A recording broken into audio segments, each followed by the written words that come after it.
प्रिय विद्यार्थियों, आप सभी का इस YouTube channel star study centre में फिर से स्वागत है। इस वीडियो में आपको हम हिंदी कक्षा जो चल रही है, हमारी काव्यखंड चल रहा है कक्षा 10वीं का, उसी के अंतर्गत द्वितीय अध्याय है धनुष भंग। इसमें आपका दो दिया गया है, एक कवितावली है तुलसीदास जी की और एक धनुष भंग है तुलसीदास जी का, और भी दिया गया है। तो हम इसमें प्रथम अध्याय जो है पढ़ेंगे, धनुष भंग प्रथम कड़ी जो है इसका हम अध्ययन करेंगे इस वीडियो में। आपका प्रश्न किस प्रकार से पूछा जाता है? प्रश्न आप इस तरीके से पूछा जाता है आपके प्रश्न पत्र में कि निम्नांकित या निम्नलिखित पद्यांशों में से किसी एक पद्यांश की ससंदर्भ व्याख्या कीजिए एवं उनका काव्य सौंदर्य भी स्पष्ट कीजिए। यहाँ पर आपका दोहा संख्या एक है इस तरीके से। उदित उदयगिरि मंच पर रघुवर बाल पतंग, बिकसे संत सरोज सब हर्षे लोचन भृंग। इसका व्याख्या देखिए इस दोहे की। उदित का अर्थ होता है उगना, उदय होना, और उदयगिरि शब्द का अर्थ होता है, उदय का अर्थ होता है उगना और गिरि का शब्द होता है पर्वत, लेकिन ये एक संयुक्त शब्द है उदयगिरि। उदयगिरि का अर्थ होता है पर्वत होता है जिसका नाम उदयाचल होता है। तो उदयगिरि का अर्थ होता है उदयाचल पर्वत, और मंच तो आप सभी जानते हैं। रघुवर का अर्थ है श्री राम जी और बाल पतंग का अर्थ है बाल पतंग। तो जहाँ पर राजा जनक जी की सभा चल रही होती है, स्वयंवर सभा चल रही होती है सीता स्वयंवर की, वहाँ का ये दृश्य है। वहाँ श्री रामचंद्र जी अपने गुरु विश्वामित्र के साथ, लक्ष्मण जी के साथ पधारे हुए होते हैं, वहाँ का ये दृश्य दे रहा है। तो उस सभा में, स्वयंवर सभा में एक मंच स्थापित है जिसकी शोभा का वर्णन तुलसीदास जी ने अपने श्रीमुख से किस प्रकार से प्रकट किया गया है, ये आपको देखने को यहाँ स्क्रीन पर मिल रहा है। उदित उदयगिरि मंच पर रघुवर बाल पतंग, बिकसे संत सरोज सब हरखे लोचन भृंग। उदित माने उदय होता है, किस प्रकार से? उदयगिरि मंच पर। जो मंच है उसकी शोभा कुछ इस प्रकार से है कि वो जो मंच है उसकी ऊंचाई इतनी है जितनी ऊंचाई उदयाचल पर्वत की है। तो उस मंच पर रघुवर जी बाल सूर्य की तरह, बाल पतंग की तरह उदित होते हैं। और जब उदित होते हैं तो आप सभी लोग जानते हैं कि जब सूर्य का उदय होता है, सूर्योदय होता है, तो जो कमल की पंखुड़ियाँ होती हैं वो खिल जाती हैं, खिलखिला उठती हैं। तो जब श्री रामचंद्र जी को देखते हैं संत, तो उसी प्रकार से बिकसे संत सरोज सब, बिकसे का अर्थ होता है विकसित हो जाते हैं, सरोज का अर्थ होता है कमल। तो कमल जिस प्रकार से सूर्य की रोशनी में विकसित हो जाता है, उसी प्रकार से श्री रामचंद्र जी जैसे बाल पतंग की रोशनी में जो सारे संत होते हैं, ऋषि मुनि महात्मा होते हैं, सब इस प्रकार से हो जाते हैं कि जिस प्रकार से एक भौरा खुश होकर के नाचता है, उसी प्रकार से ऋषि मुनियों की आँखें भी प्रसन्न हो जाती हैं, उनकी आँखों में प्रसन्नता व्याप्त हो जाता है। ये आपका दोहा संख्या एक है, जिसकी व्याख्या मैंने आपको बतलाई। अब इसके बाद देखिए आपकी ये चौपाइयाँ दे रही हैं। चौपाइयाँ आप पहले एक बार मैं आपका पढ़ देता हूँ।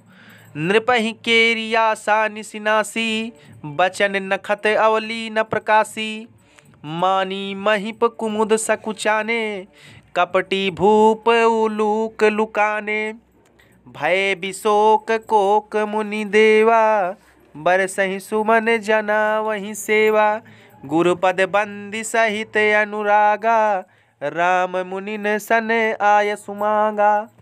ये 4 लाइन, 4 और 4 8 लाइन मैंने आपको बताया है। इसकी व्याख्या चलिए देखते हैं। नृपन केरी आशा निसिनासी। नृपन का अर्थ होता है राजाओं की, लेकिन उसमें प्रमुख राजा जनक जी होते हैं जिनको यह आशा होती है कि आज की इस सभा में कोई धनुष तोड़ेगा, धनुष भंग करेगा, जिसके साथ मेरी पुत्री सीता का विवाह होगा। तो जो नृपन है राजा जनक जी हैं, उनकी धीरे धीरे करके, आशा का अर्थ होता है विश्वास, आशा, निशि का अर्थ होता है रात दिन, नासी का अर्थ होता है नष्ट हो रही है। उनकी जो आशा है कि आज कोई धनुष भंग तोड़ेगा, धनुष भंग होगा और मेरी पुत्री सीता का विवाह होगा, उनकी जो आशा है वो नष्ट हो रही है। बचन नखत अवलीन प्रकाशी। जिस प्रकार से नक्षत्र प्रकाशित होते हैं आकाश में, उस प्रकार से जो राजा आए हुए हैं बड़ी बड़ी बातें कर रहे हैं कि ये क्या है, इसको तो मैं अभी एक क्षण में उठा करके तोड़ देता हूँ। तो उनके जो वचन है वो अभी तक प्रकाशित नहीं हो रहे हैं। प्रकाशित होने का अर्थ है कि अभी तक उनके वचन सही नहीं उतर हैं, सत्य नहीं हो रहे हैं, अर्थात कोई भी शिव धनुष को तोड़ नहीं पा रहा है। जिसे देख करके राजा जनक जी की आशा 1979 रात दिन नष्ट हो रही है। मानी का अर्थ होता है अभिमानी, महिप का अर्थ होता है राजा, कुमुद का अर्थ होता है कुमुदनी कोइया का फूल, और सकुचाने माने सकुचा गए हैं, शर्मा गए हैं। क्यों शर्मा गए हैं? क्योंकि उनकी बातें अभी तक खरी नहीं उतरी हैं। जितने सारे अभिमानी दर्पयुक्त राजा हैं, घमंडी राजा हैं, वो सब जिस प्रकार से कोइया का फूल कुम्हला जाता है उसी प्रकार से कुम्हला गए हैं। कपटी भूप, कपटी माने कपट करने वाले, भूप माने राजा, धरा पर राज करने वाले, उलूक माने उल्लू की तरह, लुकाने माने छिप गए हैं। जिस प्रकार से उल्लू छिप जाता है दिन में, उसी प्रकार से राजा सब छिप रहे हैं इधर उधर, वो जो है धनुष तोड़ ही नहीं पा रहे हैं। भय विशोक कोक मुनि देवा। अब इधर देखिए क्या कह रहा है। जो सारे मुनि हैं, देवता हैं, बी का अर्थ होता है, विशोक शब्द है, शोक का अर्थ होता है दुख, और बीस उपसर्ग लगा हुआ है। बी का अर्थ होता है रहित, शोक रहित हो गए जितने मुनि देवता हैं। क्यों शोक रहित हो गए? शोक रहित हो करके बरस ही सुमन जनावहि सेवा, वो अपने हाथों से फूल पंखुड़िया माला की वर्षा कर रहे हैं और सेवा प्रकट कर रहे हैं। ये सब क्यों होता है? जब श्री राम जी धनुष तोड़ने के लिए आगे बढ़ते हैं। फिर देखिए आगे, गुरुपद बंदी सहित अनुरागा, राम मुनिन सन आय सुमागा।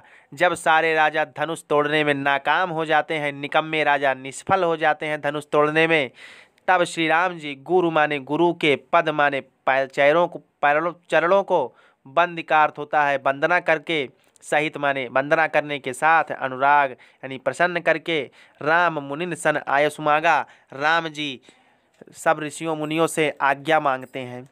आज्ञा मिल जाने से, आज्ञा मांगते हैं भाई कि अब हम जाएं तोड़ने धनुष। इसके बाद से जब मुनियों द्वारा आदेश पा जाते हैं, तब देखिए आगे क्या कह रहा है।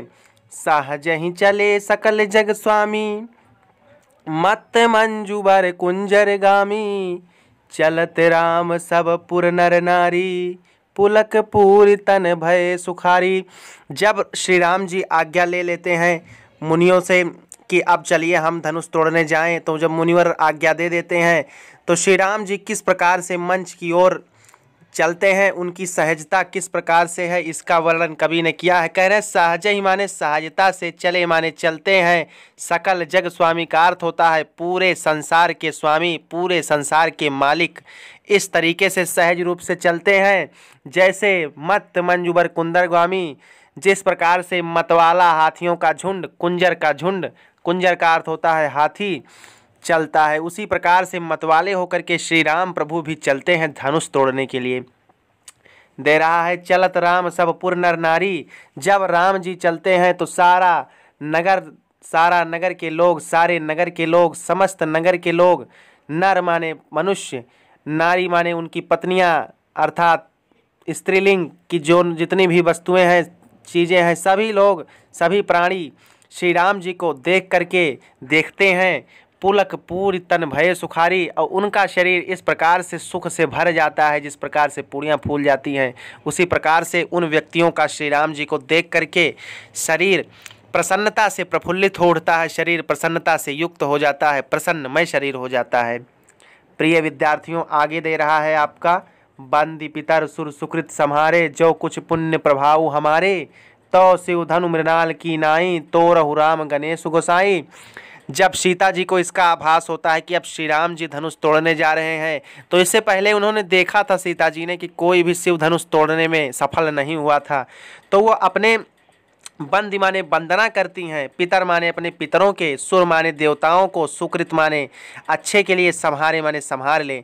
सीता जी कहती हैं कि जो कुछ पुण्य प्रभाव हमारे, मेरे द्वारा जो कुछ पुण्य प्रभाव है, सबकी वजह से देवता मनाती हैं सीता जी, कहती हैं तव माने तो, अगर मेरा कुछ प्रभाव है, मैंने कुछ पुण्य किया है, मैंने आपकी पूजा की है, तो शिव धनु माने शिव जी के धनुष को, मृणाल का अर्थ होता है कमल की नाल, आपने देखा होगा कमल की नाल कितनी कोमल होती है, मुलायम होती है। तो सीता जी कह रही हैं कि यदि मैंने आपके समक्ष कोई पूजा प्रार्थना की है और उसका कोई प्रभाव रह गया हो तो आप शिव के धनुष को, शिव जी के धनुष को कमल की नाल के बराबर कर दीजिए, जिससे तोरहु राम गणेश गोसाई, जिससे श्री राम जी उस धनुष को आसानी से तोड़ सकें।